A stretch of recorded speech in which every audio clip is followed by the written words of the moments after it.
పసి వాళ్ళపై పైశాచికమా?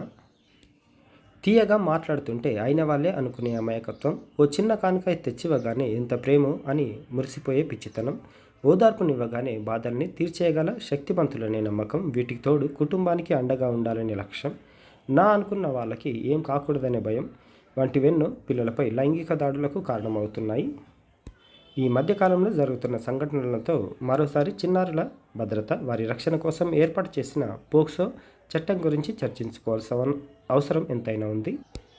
13 ఏళ్ల ఆడపిల్లల్ని తాతయ్య వరుసయ్యే 60 ఏళ్ల వ్యక్తి ఆశ పెట్టాడో భయపెట్టాడో తెలియదు కానీ తన వెంట తీసుకెళ్లి కోరిక తీర్చుకోవడం ఆరంభించాడు. అన్న అని పలకరించిన పాపానికి నమ్మి వచ్చిన ఓ బాలికపై లైంగిక దాడి చేశాడు మరో యువకుడు. వీరే కాదు, బడిలోని ఉపాధ్యాయుడు, ఇంట్లోని బంధువు, వీధిలోని పరిచయస్తుడు, ఇలా బాధితులకు తెలిసిన వాళ్ళే ఎక్కువగా నిందితులుగా ఉంటున్నారు అని చెప్తున్నాయి ఎన్సీఆర్బీ నివేదికలు. అయితే కొన్ని ఘటనల్లో బాధితుల సమ్మతితోనే లైంగిక సంబంధాలు నడుస్తున్నాయనే చర్చలు వారి సామాజిక భావోద్వేగ భద్రతను ప్రశ్నార్థకం చేస్తున్నాయి.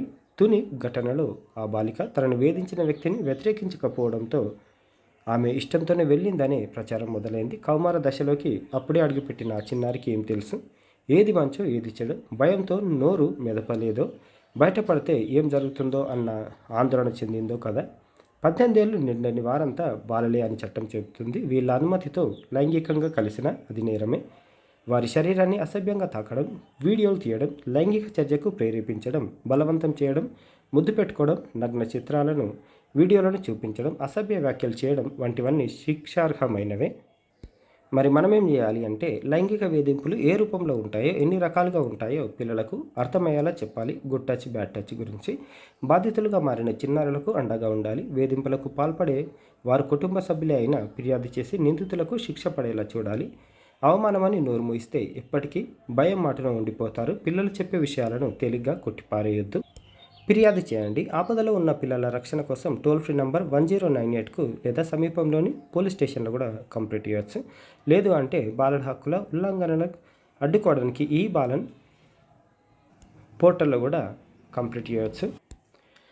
ఎలా శిక్షిస్తారంటే, 18 ఏళ్లలోపు బాలబాలికలపై జరిగే లైంగిక వేధింపులన్నీ పోక్సో చట్ట పరిధిలోకి వస్తాయి.